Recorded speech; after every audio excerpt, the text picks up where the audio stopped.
நன்மையான செய்திகள் ஆனால் எச்சரிக்கைகள் மனிதனிடம் கவலையும் பயத்தையும் ஏன் ஏற்படுத்துகின்றன? இறை செய்தி ஒன்லி பாசிட்டிவ் அப்படி கிடையாது. அது இறை செய்தியே அல்ல. நான் நல்லது மட்டும்தான் பேசுவேன். அவனுக்கு எது நல்லது எது கெட்டதுன்னு புரியாமல் போயிடும். அவனுக்கு விளங்கும் தன்மைன்னு என்ன? நல்லது கெட்டது பிரித்து பார்க்கறது விளங்கும் தன்மை. நல்லது மட்டும் சொன்னீங்கன்னா எந்த கெட்டதையும் நல்லதுன்னு சொல்லியாச்சுன்னா போகிற ஏற்றுக்கிறவர் அவர் விளங்கும் தன்மை அவருக்கு இல்லைன்னு அர்த்தம். நான் ஒன்லி பாசிட்டிவ் தாட்ஸ் பாசிட்டிவாக தான் பேசுவேன், நல்ல விஷயங்கள் மட்டும் பேசுவேன். எது நல்லதுன்னு உனக்கு புரியலையான்னு போ, உனக்கு புரியாதே. நல்லதுன்னு சொன்னால் நீ ஏற்றுப்பியே. அப்படிலாம் கிடையாது. அப்போ அப்படிலாம் கிடையாது. நான் சிந்திச்சு பார்ப்பேன். என்னத்தை சிந்திச்சு பார்க்குறேன்? நல்லது கெட்டதுன்னு சேர்த்து சிந்திச்சு பார்க்குறேன். அப்போ நான் சொல்லும் போது மட்டும் பாசிட்டிவ்ன்ற. அப்போ ஒருத்தருக்கு வழிகாட்டணும்னா நல்லது என்ன கெட்டது என்ன சொல்லிக் கொடுக்கணும். எதுக்கு சொல்லிக் கொடுக்கணும்? இது விளக்கு, இதை ஏற்றுக்கொள்.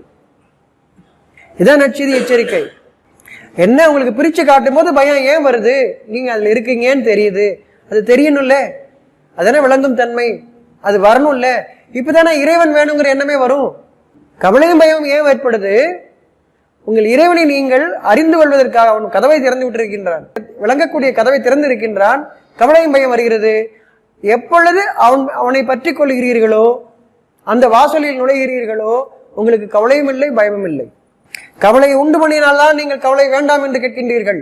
பயத்தை உண்டு பண்ணினால்தான் நீங்கள் பயம் வேண்டாம் என்று கேட்கின்றீர்கள். அதை உங்கள் இறைவன் உங்கள் மீது இரக்கம் கொண்டு உங்களுக்கு தெளிவுபடுத்துகின்றார். நற்செய்தியும் எச்சரிக்கையும் இறைவனுடையது. வெறும் நன்மை மட்டும்தான் நல்லவர்கள் கூறுவார்கள் என்பது அப்பட்டமான பொய். உண்மையில் அவர் நல்லவர்கள் என்றால் நற்செய்தியும் எச்சரிக்கையும் தான் அறிவிப்பார்கள். வெறும் நல்லது மட்டும் சொல்றார் அவரு, அப்படி கிடையாது. அவன் ஏமாற்றுகின்றான் என்ற அர்த்தம். மனிதர்களை ஏமாற்றுகின்றான். மருந்தை கூட தேன் கலந்து கொடுக்குறவங்க. மருந்துன்னு உங்களுக்கு தெரிஞ்சிடக்கூடாதான். நான் நேரான பாதையில் வாழ்வதற்கு வழிகாட்டுகிறேன்.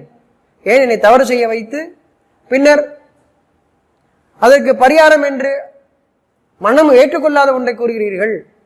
அதில் நான் உங்களுக்கு அடிமையாகி விடுகின்றேன். என்னை தவறு பண்ண வைக்கிற, தவறு பண்ணிட்டேன்னு என்னை நினைக்க வைக்கிற, அவர் அதுக்கு என்ன பரிகாரத்துக்கு நான் தான் சொல்லுவேன். அப்ப என்ன, அவர் கடவுளாயிட்டாரு, நான் அடிமையாகவே இருக்கேன் அவருக்கு. இதான் நடந்துகிட்டே இருக்கு. ஆனால் இறைவன் நம்மை விடுதலையாக்குகின்றான், தெளிவு தருகின்றான். அந்த தெளிவுதான் நமக்கான விடுதலை. மனிதனுக்கு இறைவன் தரக்கூடிய தெளிவுதான் மனிதனுக்கான விடுதலை. தெளிவு. அறிவு தருகின்றான், நல்லது கெட்டது பிரித்து அறிவிக்கின்றான். அது அறிவு.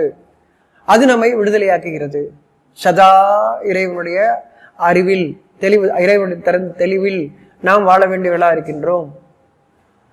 இந்த உடலை விட்டு நம் உயிர் பிரியும் நாள் வரையிலும் அவ்வாறு வாழ்பவர்கள் என்றும் உயிர் உள்ளவர்கள் இல்லையா? என்றென்றும் உயிர் உள்ளவர்கள். அவள் இறந்தவர்கள் அல்ல.